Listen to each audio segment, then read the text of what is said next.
नमस्कार, बहुत बहुत स्वागत है आपका। आप टेलीविजन न्यूज का एक्सप्लेनर देख रहे हैं। आपके साथ मैं हूं शबा।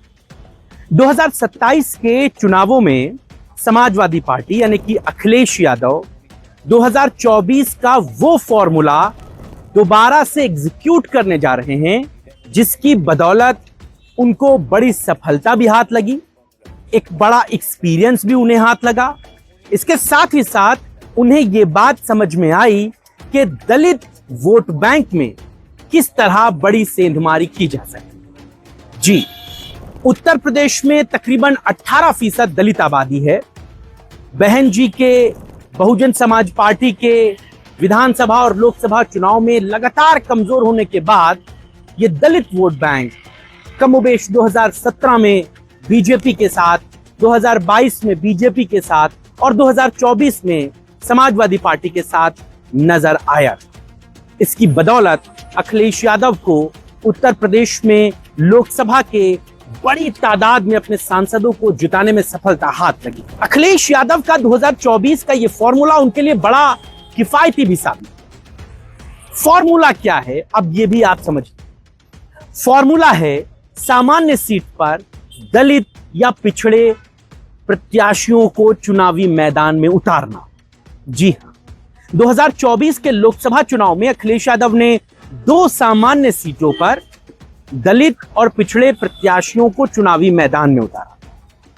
इनमें एक सीट तो ऐसी थी जहां पर समाजवादी पार्टी की जीत ने सिर्फ जीत भर का ही सहारा नहीं दिया, बल्कि बीजेपी को उसके ही सबसे बड़े क्षेत्र में हराकर यह साबित किया कि अखिलेश यादव का यह फॉर्मूला हिट हो सकता है।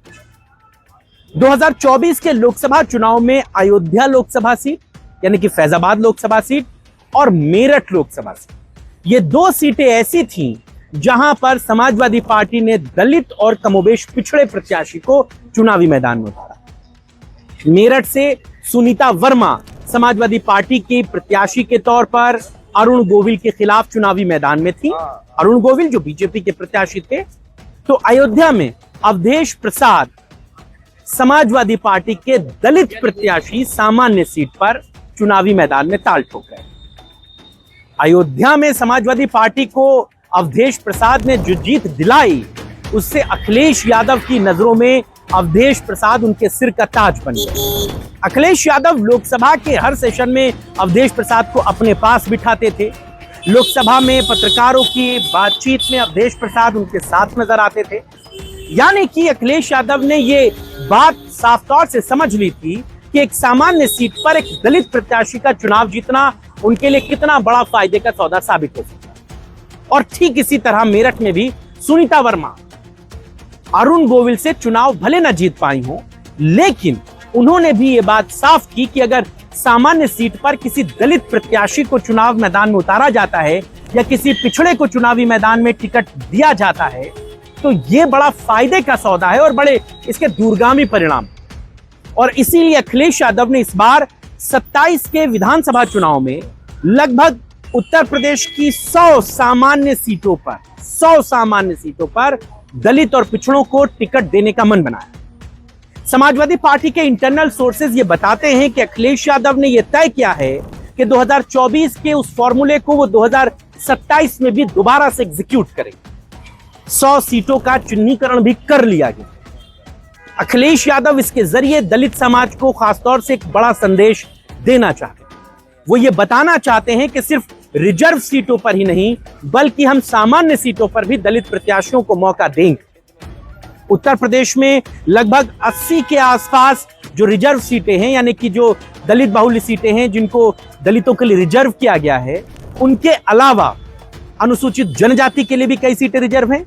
लेकिन सामान्य सीट पर भी अखिलेश यादव इस बार अनुसूचित जाति, अनुसूचित जनजाति और पिछड़ों को टिकट देकर एक बड़ी सेंधमारी अपने पीडीए के पैटर्न पर करने जा रहे हैं।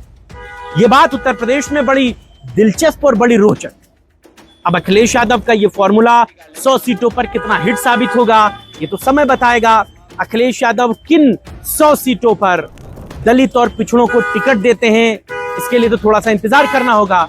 लेकिन अखिलेश यादव का यह फॉर्मूला दूसरी पॉलिटिकल पार्टियों के लिए बड़ी बेचैनी बढ़ा रहा है, खासतौर से बहुजन समाज पार्टी और बीजेपी को। अब ये कैसे गठबंधन में समाजवादी पार्टी कांग्रेस के साथ एग्जीक्यूट कर पाती है, कैसे उसको इन चीजों पर प्लस या माइनस हासिल होता है, इसके लिए तो समय सारी चीजों का जवाब देगा। आप अखिलेश यादव के इस फॉर्मूले पर, उनकी सोच पर क्या नजरिया रखते हैं? आपके हिसाब से अखिलेश यादव जिस लाइन पर चल रहे हैं वो उनके लिए कितना फायदे का सौदा साबित होगी, बताइएगा। आपके राय, विचार और सुझावों का इंतजार रखूंगा। फिलहाल अभी के लिए बस इतना ही। पूरी टीम को इजाजत दीजिए। इस वीडियो को बनाने में मदद की मेरे सहयोगी सुशील कुमार ने। नमस्कार।